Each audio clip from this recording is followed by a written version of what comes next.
As you turn up the volume on media, you mute the dignity and respect of professional women. An inside look on how media has affected the portrayal of women today. Living in the Western Hemisphere, I am influenced by Western media, which has defined not only the way I view Western culture, but the rest of the world's culture as well.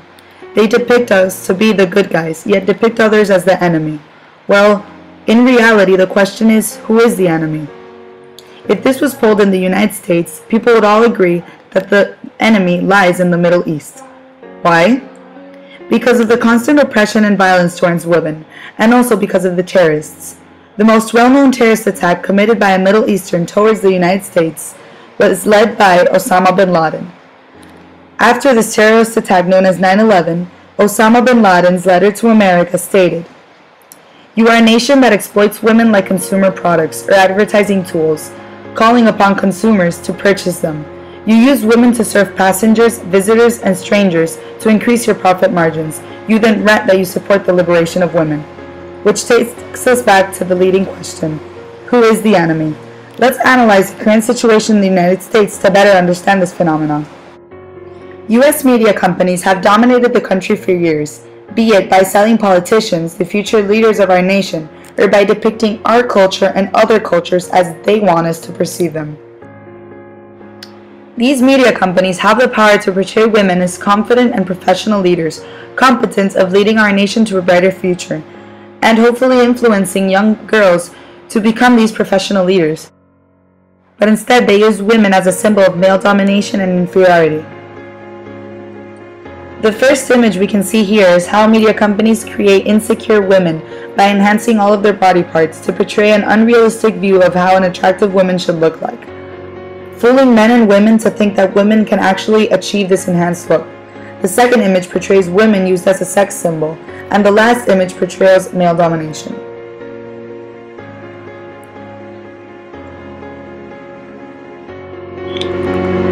How has this affected the role of women today in the United States? Well, only 17% of Congress is held by women. Only 22% of executive positions are held by women. Only 24% of state legislature. 6 out of 50 states have women governors, and 28.8% of firms are owned by women. So what is the connection between these statistics and the media? Well, it's simple. Everything started in the 1980s with deregulation. In the 1980s, during Ronald Reagan's presidency, the government deregulated media, taking away the power of the Federal Communications Commission to stop unfair advertisement, consequentially eliminating the family hour, an hour in which only family-oriented programs could be showed. This family hour has now been replaced with shows just like Keeping Up with the Kardashians, Toddlers and Tiaras, Jersey Shore, The Real Housewives, Mob Wives, and advertisements like Axe. When studying deregulation, I studied 2 quotes, one from Michael Eisner, the former CEO of Walt Disney Company. He said, "We have no obligation to make history, we have no obligation to make art, and we have no obligation to make a statement. To make money is our only objective." And Mark Fowler, the former chairman of the FCC, said, "The TV is just like any other piece of hardware and should be regulated by the government just as toasters and dryers are." Politicians, the leaders of our nation, can change this phenomenon.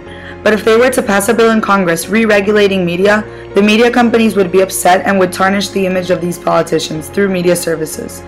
This is why politicians don't do anything to better the portrayal of women on the media. Consequentially, media companies portray advertisements that portray only the physical attributes of women and little importance to their intellect, because this is what sells.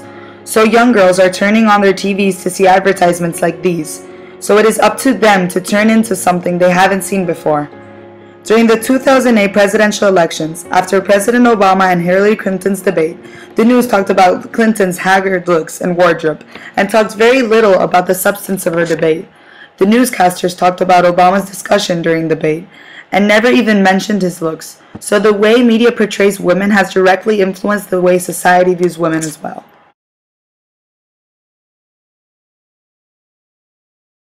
Sherry Lansing was appointed to president of 20th Century Fox in 1980, becoming the first woman to head a studio. Lansing brought to the movie something that had never been introduced before, the perspective of a woman. One top filmmaker said, Sherry's the first executive who succeeded by being a woman, not trying to be a guy.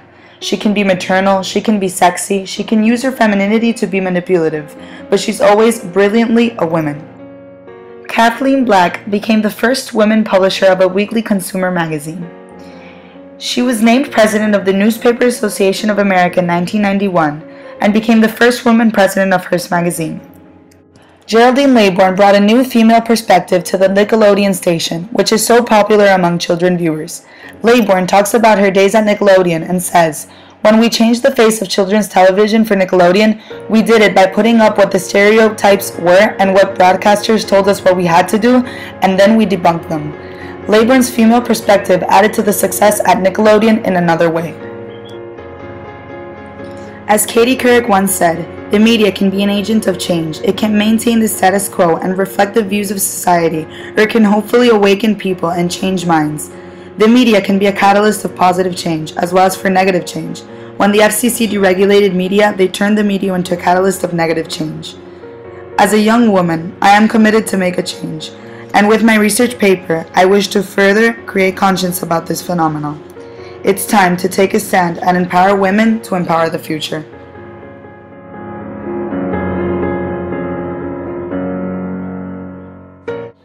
So it's time to sit down and ask ourselves, who is the enemy?